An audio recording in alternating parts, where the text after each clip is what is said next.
강남의 고급 호텔 연회장. 그 안에 들어선 순간 저는 단번에 알아챘습니다. 50년 전 그때처럼 사람들의 시선은 여전히 차가웠죠.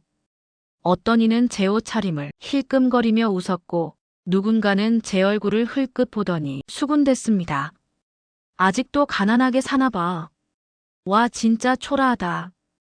어떻게 얼굴 들고 나왔대? 저는 조용히 가장 구석자리에 앉았습니다. 화려한 명품 가방과 보석들이 번쩍이는 동창들 사이에서 그저 시장에서 산 바지와 낡은 블라우스를 입은 제가 앉아 있었죠. 그들은 제가 누군지 몰랐습니다. 아니, 정확히 말하면 제가 누구로 변해왔는지 몰랐죠. 유정이와 미화. 학창시절 내내 저를 무시하고 괴롭혔던 그 아이들은 오늘도 여전히 같은 표정으로 저를 내려다보며 웃고 있었습니다. 속으로는 이렇게 말하고 있었겠죠. 그래, 넌 예전부터 늘 그런 애였잖아. 달라질 수 없는 인생. 결국 그렇게 늙었네. 하지만 그들은 모릅니다. 오늘 이 자리가 50년 전 제 삶을 바꿔놓았던 사람들 앞에서 제가 어떤 이름으로 어떤 모습으로 서게 될 자리인지 저는 조용히 숨을 골랐습니다. 그리고 마음속으로 이렇게 말했죠. 그래, 이제 보여줄 시간이야. 안녕하세요. 저는 강혜숙입니다. 올해 70살이에요. 경상북도 의성군에서 태어나 지금은 서울에서 살고 있습니다. 50년 전까지만 해도 저는 동네에서 가장 가난한 집 딸이었어요. 아버지는 일찍 돌아가셨고 어머니 혼자서 저와 동생을 키우셨죠. 그때는 정말 하루하루가 고통이었습니다. 하지만 지금의 저는 조금 다릅니다. 천만금복지재단이라는 곳에 회장을 맡고 있거든요. 전국에 1000개가 넘는 복지센터를 운영하고 있어요. 2만 명이 넘는 어르신들을 돕고 있죠. 그런데 이런 제가 된 것도 사실은 50년 전 그 아픈 기억이 있었기 때문이었습니다. 50년 전 어느 봄날 저는 서춘여자고등학교 2학년이었어요. 교복을 입고도 도시락을 못 싸오는 아이였죠. 반 아이들은 저를 보면서 수군거렸습니다. 특히 김유정이라는 아이가 가장 심했어요. 혜수가, 너네 집은 밥도 못 해먹니? 맨날 빈손으로 와서 창피하지도 않아. 그럴 때마다 저는 아무 말도 못했어요. 변명할 것도 없었고 사실이었으니까요. 어머니는 새벽부터 밤늦게까지 남의 집 빨래를 하며 우리를 키우셨거든요. 도시락 쌀 여유가 없을 때가 많았습니다. 정미화라는 아이도 있었어요. 겉으로는 친한 척했지만 뒤에서는 다른 아이들과 함께 저를 비웃곤 했죠. 혜숙이는 공부만 잘해봐야 소용없어. 집이 저 모양인데 뭘 해도 안 될 거야. 그런 말들이 하나하나 제 마음에 상처로 남았습니다. 하지만 저는 포기하지 않았어요. 오히려 더 악착같이 공부했죠. 밤늦게 호롱불 켜고 책을 보던 기억이 아직도 생생해요. 고등학교를 졸업하고 서울로 올라왔습니다. 낮에는 공장에서 일하고 밤에는 야간 대학을 다녔어요. 정말 힘들었지만 꿈이 있었거든요. 언젠가는 저 같은 아이들을 도와주고 싶다는 꿈이요. 대학을 졸업하고 작은 회사에 취직했습니다. 거기서 만난 남자와 결혼도 했어요. 하지만 행복은 오래가지 못했죠. 남편은 제가 성공하는 걸 견디지 못했습니다. 회사에서 인정받고 승진하는 저를 보며 심통을 부렸어요. 너 같은 게 뭘 안다고 나서냐? 집에서 그냥 얌전히 있어라. 그런 말들을 들으며 7년을 살았습니다. 결국 버티다 이혼하게 되었죠. 그때 제 나이가 35이었습니다. 혼자가 된 저는 더욱 일에 매달렸어요.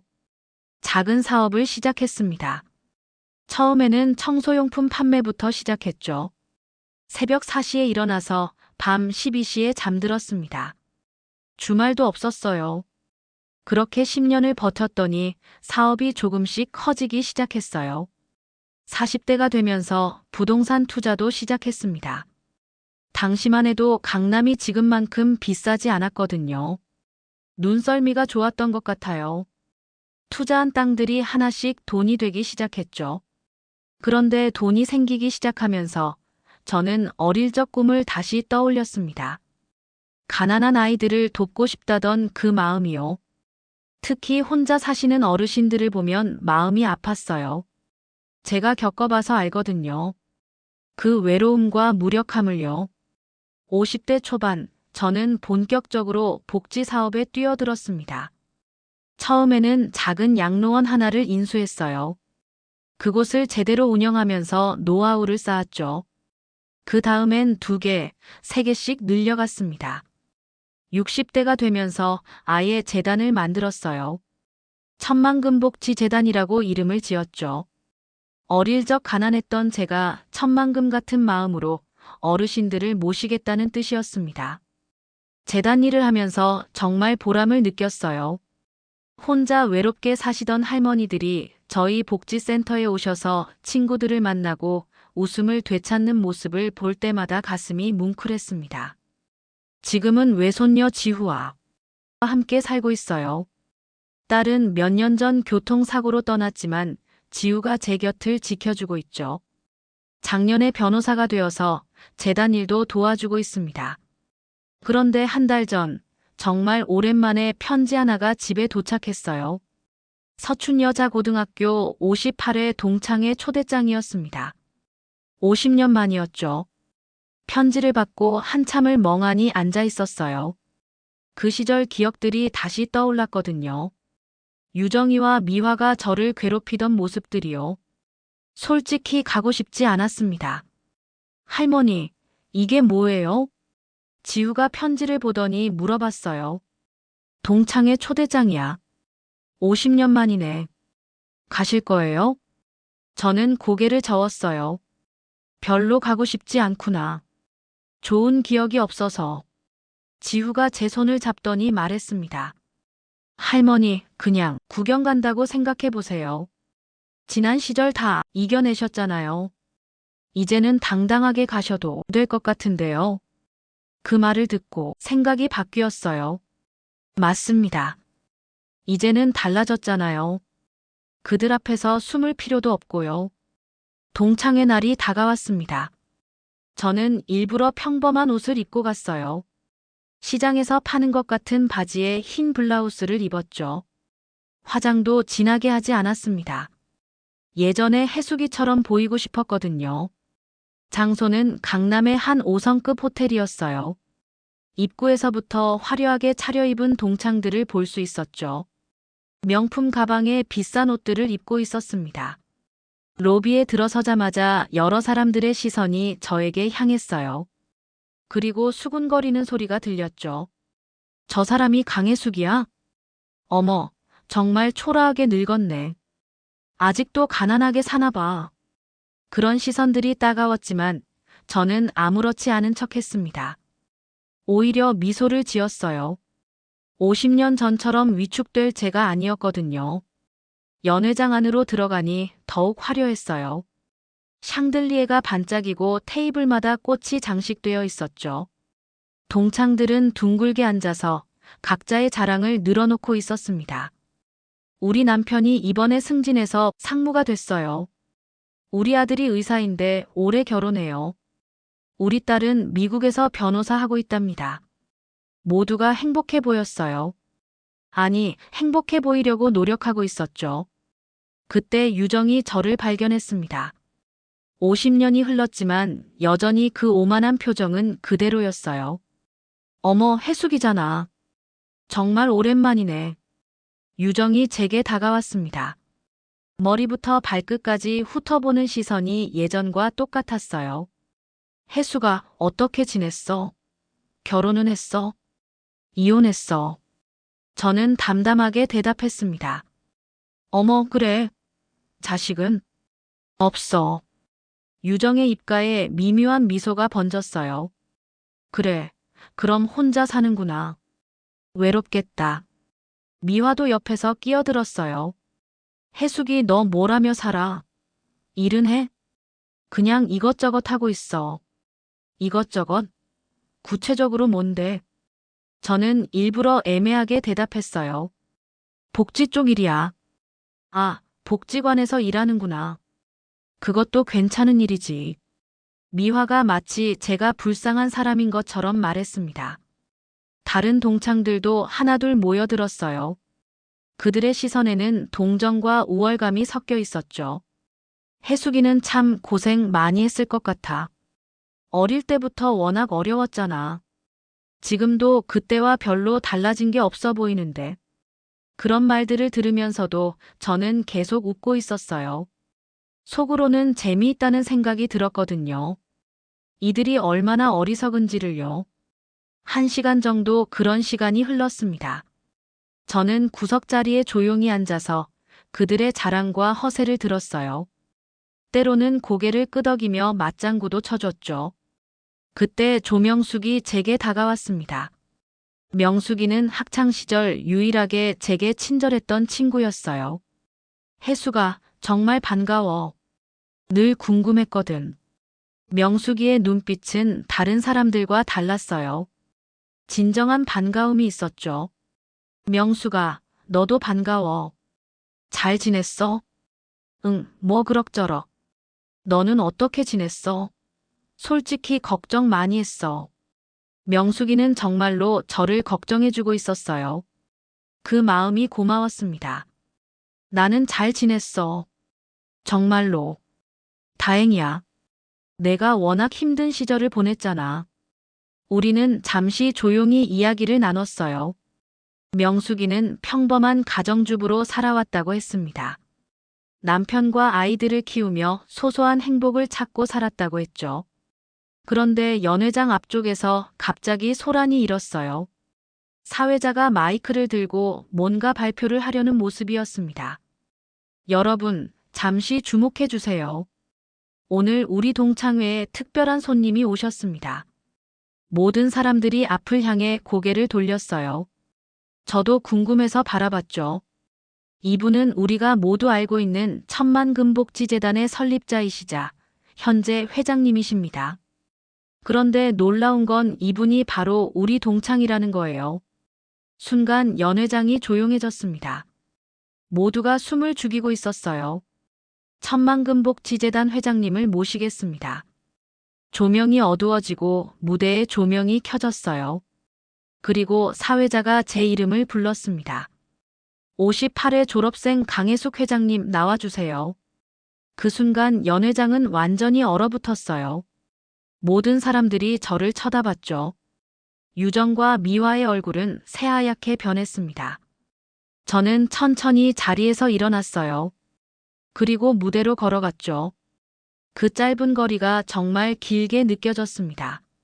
무대에 올라가서 마이크를 받았어요.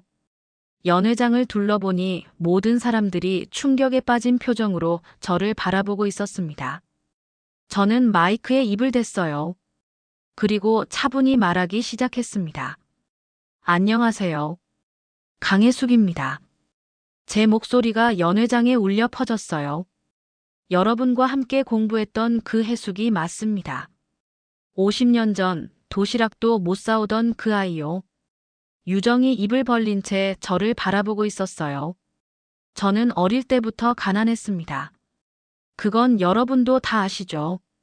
아버지 없이 어머니 혼자 저를 키워주셨어요. 때로는 끼니를 거를 때도 있었죠. 연 회장은 정적이 흘렀어요. 하지만 그 가난이 저에게는 큰 스승이었습니다. 어려움을 겪어본 사람만이 다른 사람의 아픔을 알 수 있거든요. 저는 잠시 멈춰서 유정을 바라봤어요. 학창시절 저를 무시하던 친구들이 있었죠. 너 같은 애는 평생 못 살 거야 라고 말했던 사람들이요. 유정의 얼굴이 더욱 창백해졌습니다. 그 말이 틀렸다는 걸 오늘 보여드리고 싶어서 왔습니다. 저는 제 가방에서 명함을 꺼냈어요. 천만금복지재단 회장 강혜숙입니다. 저희 재단은 현재 전국에 1247개의 복지센터를 운영하고 있어요.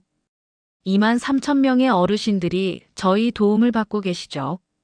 사람들이 웅성거리기 시작했어요. 어릴 때 가난했던 제가 지금은 연간 300억 원의 복지 예산을 집행하는 일을 하고 있습니다. 그 돈으로 저 같은 어려움을 겪는 분들을 돕고 있어요. 연 회장 뒤쪽에서 카메라 플래시가 터졌어요. 기자들이 들어온 모양이었습니다.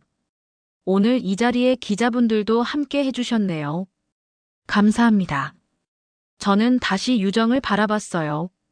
유정아, 기억나니? 내가 그랬잖아.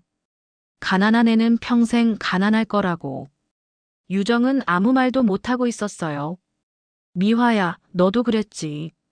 집이 저 모양인데 뭘 해도 안 될 거라고. 미화도 마찬가지였죠. 그런데 여러분, 제가 이런 말을 하는 건 복수하려는 게 아니에요. 세상에는 늦은 게 없다는 걸 보여주고 싶었을 뿐입니다. 저는 마이크를 내려놓았어요. 그리고 무대에서 내려왔죠.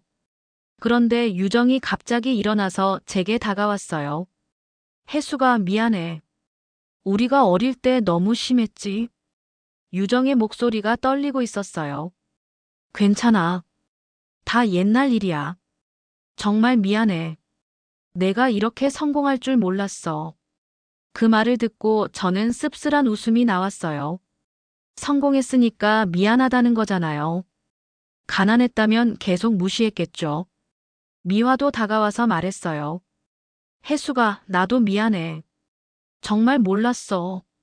뭘 몰랐는데? 내가 이런 대단한 사람인 줄. 저는 고개를 저었어요. 나는 예전이나 지금이나 똑같은 사람이야. 달라진 건 환경뿐이지. 그때 한 사람이 급하게 연회장으로 들어왔어요. 제 재단 사무국장이었습니다. 회장님, 죄송합니다. 급한 인터뷰 요청이 들어와서요. 인터뷰요? 네, 방송국에서 오늘 일을 알고 긴급 인터뷰를 요청했습니다. 연 회장이 다시 소란스러워졌어요. 사람들이 웅성거리며 저를 쳐다봤죠. 그때 더 충격적인 일이 일어났습니다. 유정이 갑자기 제 앞에 무릎을 꿇었어요. 혜수가, 제발 용서해줘. 한 번만. 유정아, 뭘 하는 거야? 우리 남편이 구청에서 복지 담당을 하고 있어. 우리 아들도 복지 관련 회사에 다녀. 내가 우리를 미워한다면. 그제서야 알았어요. 유정의 가족이 모두 복지 분야에 종사하고 있었고, 제가 그 분야의 거물이라는 걸 알게 된 거죠. 일어나, 유정아. 이런 건 하지 마. 제발, 혜수가. 어릴 때 잘못했어. 다른 사람들도 웅성거렸어요. 누군가는 핸드폰으로 사진을 찍고 있었죠. 저는 유정의 손을 잡고 일으켜 세웠어요. 유정아, 나는 내가 사과했다고 해서 내 남편이나 아들을 해치지 않아. 그런 사람이 아니거든. 정말이야? 응. 내가 하는 일은 사람을 돕는 거야. 해치는 게 아니라. 유정이 안도의 표정을 지었어요. 하지만 저는 마지막으로 한마디 더 했습니다. 대신 하나만 약속해. 앞으로는 다른 사람을 무시하지 마. 겉모습만 보고 판단하지 말고. 알겠어, 혜수가. 정말 고마워. 저는 더 이상 그 자리에 있고 싶지 않았어요. 사람들의 시선이 부담스러웠죠. 그럼 나는 이만 갈게. 벌써? 응. 할 일이 많아서. 저는 연회장을 나왔어요. 로비에서 지우가 기다리고 있었죠.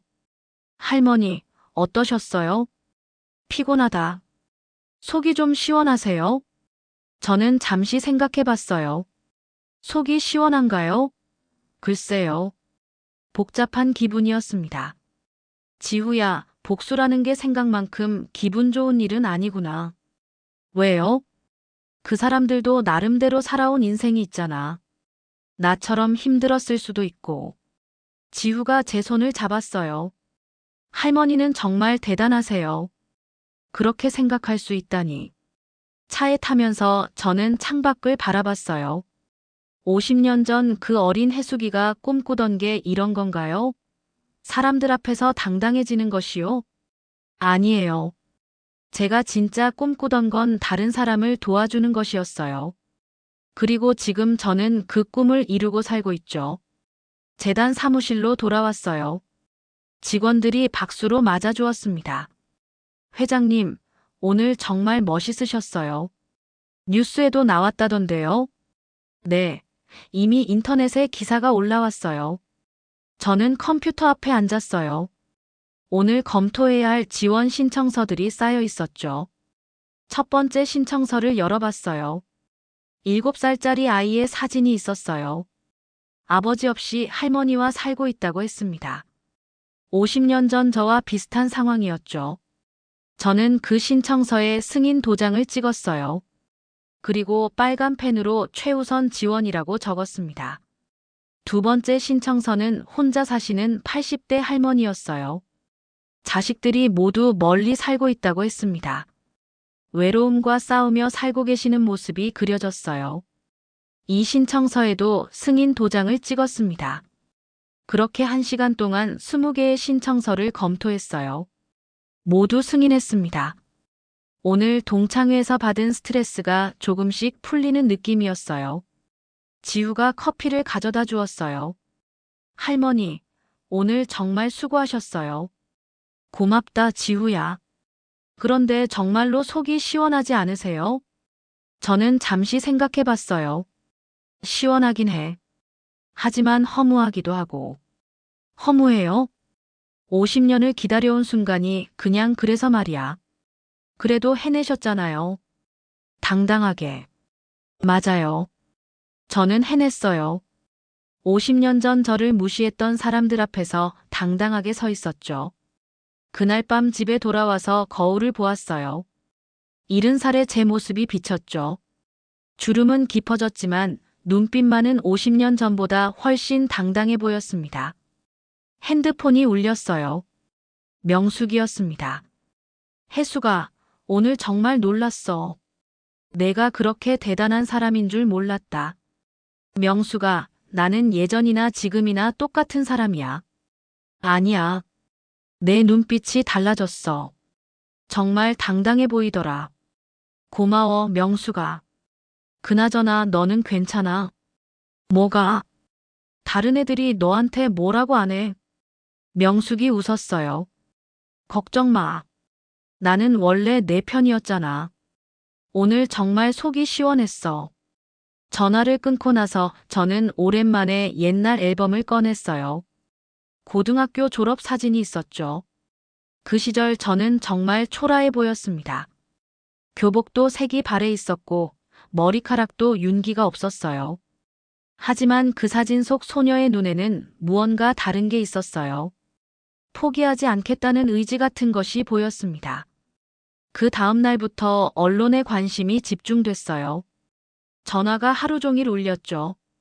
천만금복지재단 회장님의 성공 스토리를 취재하고 싶습니다. 학창시절 역경을 이겨낸 이야기를 들려주세요. 저는 대부분의 인터뷰 요청을 거절했어요. 제가 주목받고 싶어서 그런 게 아니었거든요. 하지만 한 군데는 예외였습니다. 교육방송에서 청소년들에게 희망을 주는 프로그램을 만들고 싶다고 했거든요. 학교에서 따돌림을 당하는 아이들에게 희망을 주고 싶습니다. 회장님의 이야기가 큰 힘이 될 것 같아요. 그 말을 듣고 마음이 움직였어요. 저 같은 아이들이 포기하지 않았으면 했거든요. 방송국에 가서 인터뷰를 했습니다. 카메라 앞에서 제 이야기를 솔직하게 했어요. 저는 어릴 때 정말 가난했습니다. 도시락도 못 사오고 교복도 남의 것을 물려받아 입었어요. 친구들에게 많이 무시당했죠. 진행자가 물었어요. 그럴 때 어떤 마음이셨나요? 처음에는 화가 났어요. 왜 나만 이렇게 살아야 하나 싶었죠. 하지만 시간이 지나면서 생각이 바뀌었습니다. 어떻게요? 이 어려움이 저를 더 강하게 만들어준다고 생각했어요. 그리고 언젠가는 저 같은 아이들을 도와주겠다고 다짐했죠. 지금 그 다짐을 이루고 계시네요. 네, 그렇습니다. 저희 재단을 통해 매년 수천 명의 아이들을 도울 수 있어서 행복해요. 마지막으로 지금 어려움을 겪고 있는 청소년들에게 한 말씀 부탁드려요. 저는 카메라를 정면으로 바라봤어요. 여러분, 지금 당장 힘들어도 포기하지 마세요. 세상에 늦은 것은 없습니다. 저는 70살이 되어서도 새로운 꿈을 꾸고 있어요. 여러분은 아직 젊잖아요.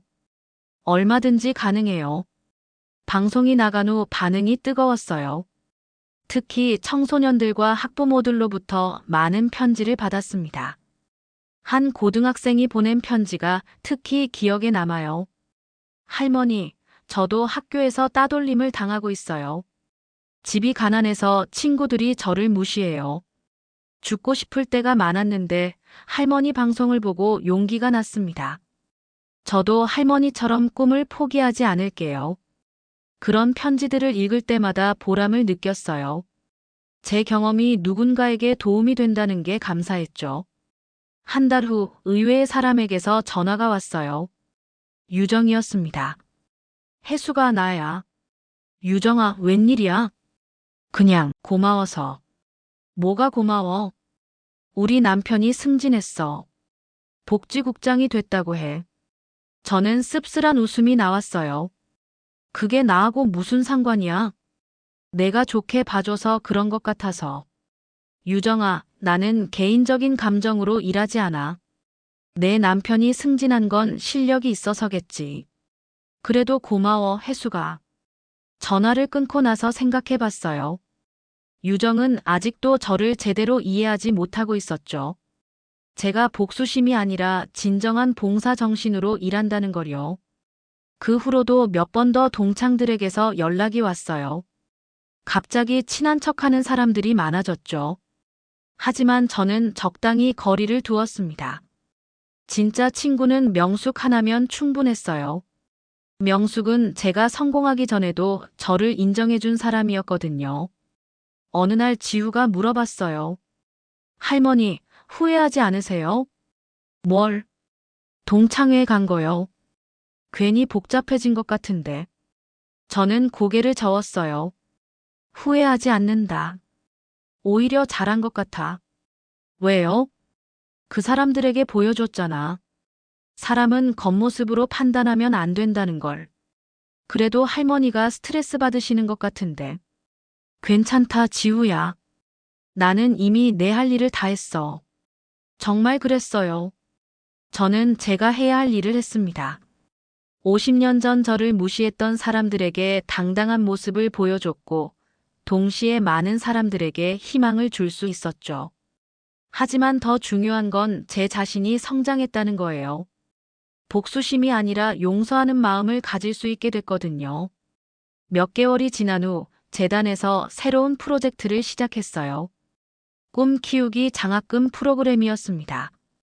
가정 형편이 어려운 고등학생들에게 대학 입학까지 지원하는 프로그램이었어요. 특히 따돌림을 당했거나 어려운 환경에 있는 아이들을 우선으로 선발했죠. 첫 번째 장학생 면접 날이었어요. 15명의 학생들이 왔는데 그중 한 아이가 특히 눈에 띄었습니다. 김민수라는 고2 남학생이었어요. 학교에서 따돌림을 당하고 있다고 했습니다. 민수야, 왜 따돌림을 당하고 있니? 집이 가난해서요. 아버지가 계시지 않고 어머니 혼자 저와 동생을 키우고 계세요. 그 말을 듣는 순간 50년 전 제 모습이 떠올랐어요. 힘들지? 네. 때로는 죽고 싶을 때도 있어요. 그래도 여기까지 온 걸 보니까 포기하지 않았구나. 네, 할머니 방송을 봤거든요. 저도 할머니처럼 되고 싶어요. 저는 민수의 손을 잡았어요. 민수야, 너는 이미 충분히 훌륭해. 어려운 환경에서도 꿈을 포기하지 않았잖아. 정말요? 정말이야. 앞으로 우리가 도와줄게. 민수의 눈에 눈물이 맺혔어요. 희망의 눈물이었죠. 그날 15명 모두를 장학생으로 선발했습니다. 다른 직원들은 예산 때문에 걱정했지만 저는 신경 쓰지 않았어요. 돈은 다시 벌면 되지만 아이들의 꿈은 한번 꺾이면 다시 키우기 어려워요. 그 후로 꿈 키우기 장학금 프로그램은 재단의 대표 사업이 됐어요. 매년 수백 명의 학생들이 도움을 받았죠. 5년이 흘렀습니다. 첫 장학생들이 대학을 졸업하기 시작했어요. 민수도 그중 하나였습니다.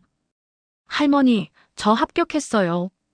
민수가 재단 사무실로 달려와서 말했어요. 뭐야? 공인회계사 시험이요. 드디어 꿈을 이뤘어요. 저는 민수를 꼭 안아줬어요. 정말 자랑스럽다, 민수야. 할머니 덕분이에요. 할머니가 아니었다면 저는 진짜 포기했을 거예요. 아니야, 내가 노력했으니까 가능한 거야. 그런 순간들이 저에게는 가장 큰 보람이었어요. 제 경험이 누군가의 인생을 바꿀 수 있다는 게 신기했죠. 어느 날 또 다른 의외의 연락이 왔어요. 서춘여고에서였습니다. 회장님, 저희 학교에서 특강을 부탁드리고 싶습니다. 특강요? 네, 학생들에게 꿈과 희망에 대한 이야기를 해주셨으면 해서요. 50년 만에 모교를 다시 방문하게 됐어요. 학교는 많이 바뀌어 있었죠. 새 건물도 생기고 시설도 현대적으로 바뀌어 있었습니다. 하지만 교실 분위기는 여전했어요. 아이들의 천진난만한 웃음소리와 활기찬 모습은 50년 전과 똑같았죠. 강당에 모인 학생들을 보니 감회가 새로웠어요. 그 중에는 저처럼 어려운 환경의 아이들도 있을 테고 꿈을 키워가는 아이들도 있겠죠. 마이크를 잡고 이야기를 시작했어요. 안녕하세요, 여러분. 저는 58회 졸업생 강혜숙입니다. 학생들이 박수를 쳤어요. 50년 전, 저도 여러분처럼 이 자리에 앉아 있었어요. 그때의 저는 정말 초라했죠. 가난했고 친구들에게 무시당했어요. 학생들이 조용히 들었어요. 하지만 저는 포기하지 않았습니다. 공부도 열심히 했고 꿈도 잃지 않았죠. 그 결과 지금의 제가 있는 거예요. 한 학생이 손을 들었어요. 할머니, 힘들 때 어떻게 견뎠어요? 좋은 질문이네요. 저는 항상 생각했어요. 지금의 어려움은 미래의 성공을 위한 준비 과정이라고요. 그래도 너무 힘들면 어떡해요? 그럴 때는 주변을 둘러보세요. 여러분을 사랑하는 사람들이 있을 거예요. 부모님, 선생님, 친구들이요. 또 다른 학생이 물었어요. 할머니는 복수하고 싶지 않으셨어요? 자신을 무시한 사람들에게요. 저는 잠시 생각해 봤어요. 처음에는 그런 마음도 있었어요. 하지만 시간이 지나면서 깨달았죠. 복수보다 더 값진 건 용서라는 걸요. 용서요? 네, 그 사람들을 용서하고 오히려 더 많은 사람들을 도와주는 게 진짜 승리라고 생각해요. 특강이 끝나고 한 학생이 다가왔어요. 눈에 눈물을 글썽이고 있었죠. 할머니, 저도 학교에서 따돌림을 당하고 있어요. 어떻게 해야 할까요? 저는 그 학생의 어깨에 손을 올렸어요. 이름이 뭐니? 이은지예요. 은지야, 괜찮다. 지금 힘들어도 언젠가는 다 지나갈 거야. 그리고 그 경험이 너를 더 강하게 만들어줄 거야. 정말요? 정말이야. 할머니가 보장해 줄게. 은지가 밝게 웃었어요. 그 웃음을 보니 마음이 따뜻해졌습니다. 집으로 돌아가는 길에 지우가 물어봤어요. 할머니, 기분이 어떠세요? 좋다. 정말 좋아. 왜요? 내가 겪은 아픔이 헛되지 않았구나 싶어서. 어떤 의미예요? 내 경험이 다른 사람들에게 희망을 줄 수 있다는 거지. 그날 밤 일기를 썼어요. 오랜만에 쓰는 일기였죠. 오늘 모교를 다녀왔다. 50년 만이었다. 그때의 나와 지금의 나를 비교해보니 정말 많은 것이 바뀌었다. 외모도 환경도 마음가짐도. 하지만 변하지 않은 것도 있다. 바로 꿈을 향한 열정이다. 50년 전에는 성공하고 싶다는 꿈이었다면 지금은 더 많은 사람을 도와주고 싶다는 꿈이다. 꿈의 내용은 바뀌었지만 꿈을 향한 마음은 여전하다. 며칠 후 은지에게서 편지가 왔어요. 할머니, 안녕하세요. 특강 때 말씀해 주신 은지예요. 할머니 말씀을 듣고 용기를 냈어요. 따돌리던 친구들에게 당당하게 맞섰더니 오히려 그들이 물러났어요. 할머니 말씀이 맞았어요. 약해 보이니까 더 괴롭혔던 거였어요. 이제는 학교 생활이 훨씬 편해졌어요. 정말 고맙습니다. 그런 편지를 받을 때마다 보람을 느꼈어요. 제가 살아온 인생이 의미 있었다는 생각이 들었죠. 명숙은 여전히 좋은 친구였어요. 한 달에 한 번씩은 만나서 차를 마시며 이야기를 나눴죠. 혜수가, 너 정말 대단해. 이 나이에도 이렇게 활발하게 활동하다니. 명수가, 나는 할 일이 있어서 좋아. 너도 뭔가 해볼래? 나는 이제 나이가. 무슨 소리야? 아직 젊잖아. 명숙도 결국 재단 일을 도와주게 됐어요. 자원봉사자로 참여해서 어르신들과 이야기 상대가 되어주는 일이었죠. 어느 날 지우가 결혼한다는 소식을 전해줬어요. 할머니, 저 결혼해요. 정말? 누구하고? 같은 로펌에 다니는 선배예요. 정말 좋은 분이에요. 저는 지우를 꼭 안아줬어요. 축하한다, 지우야. 할머니가 정말 기뻐. 할머니도 이제 혼자 계시면 안 되는데. 걱정 마. 나는 혼자가 아니야. 재단 식구들도 있고 도와야 할 사람들도 많거든. 지우의 결혼식 날이었어요. 많은 사람들이 축하해 주러 왔죠. 재단 직원들, 장학생들, 그리고 의외로 유정과 미화도 왔어요. 혜수가 축하해. 손녀 시집가니 기분이 어때? 고마워, 유정아. 정말 기뻐. 유정은 예전과 달리 조심스러운 태도를 보였어요. 아직도 저를 무서워하는 것 같았죠. 하지만 저는 그런 관계를 원하지 않았어요. 두려움 때문이 아니라 진심으로 친해졌으면 했거든요. 결혼식이 끝나고 신혼부부를 보내고 나니 집이 조용해졌어요. 오랜만에 혼자가 된 기분이었죠. 하지만 외롭지는 않았어요.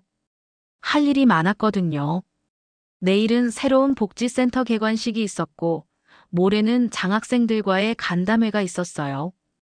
그날 밤 50년 전 동창회 때 일을 다시 생각해 봤어요. 그때 제가 느꼈던 복잡한 감정들이요. 지금 생각해보니 그 일이 저에게는 터닝포인트였던 것 같아요. 과거의 상처를 완전히 털어내고 새로운 마음으로 살 수 있게 해준 계기였죠. 유정이나 미화를 미워하지도 않았고, 그렇다고 친하게 지내고 싶지도 않았어요. 그냥 같은 시대를 살아온 동창생으로 적당한 거리를 두고 지내는 게 좋았죠. 더 중요한 건 그 일을 통해 많은 사람들에게 희망을 줄 수 있었다는 거예요. 방송, 신문, 인터넷을 통해 제 이야기가 알려지면서 비슷한 처지의 사람들이 용기를 얻을 수 있었거든요. 지금도 가끔 편지가 와요. 어려운 상황을 이겨내고 성공한 사람들의 감사 인사나 지금 힘들어하는 사람들의 고민 상담이요. 그런 편지들을 읽을 때마다 보람을 느껴요. 제 인생이 누군가에게는 등불 같은 역할을 하고 있다는 생각이 들거든요. 어제는 특별한 편지가 왔어요. 20년 전 첫 번째 장학생이었던 민수에게서였습니다. 할머니, 안녕하세요. 민수입니다. 저 이번에 사회복지법인을 설립했어요. 할머니를 본받아 어려운 아이들을 돕는 일을 하려고 해요. 할머니가 제게 해주신 것처럼 다른 아이들에게도 희망을 주고 싶어요. 할머니 덕분에 제가 이렇게 살 수 있게 됐어요. 평생 감사할게요. 그 편지를 읽고 눈물이 났어요. 기쁨의 눈물이었죠. 제가 심은 씨앗이 이렇게 자라나서 또 다른 씨앗을 심고 있다니 이보다 더 큰 보람이 어디 있겠어요. 오늘도 재단 사무실에 나와서 일을 하고 있어요. 새로운 지원 신청서들을 검토하고 있는데 그중에 눈에 띄는 게 하나 있었어요. 박서연이라는 고등학교 3학년 여학생이었어요. 한부모 가정에서 자라고 있고 학교에서 따돌림을 당하고 있다고 했습니다. 그런데 성적은 매우 우수했어요. 지원 동기를 읽어보니 이런 글이 있었어요. 저는 강혜숙 회장님의 이야기를 듣고 용기를 얻었습니다. 저도 회장님처럼 어려운 환경을 이겨내고 성공해서 다른 사람들을 돕고 싶어요. 기회를 주시면 열심히 공부해서 꼭 사회에 도움이 되는 사람이 되겠습니다. 저는 주저없이 승인 도장을 찍었어요.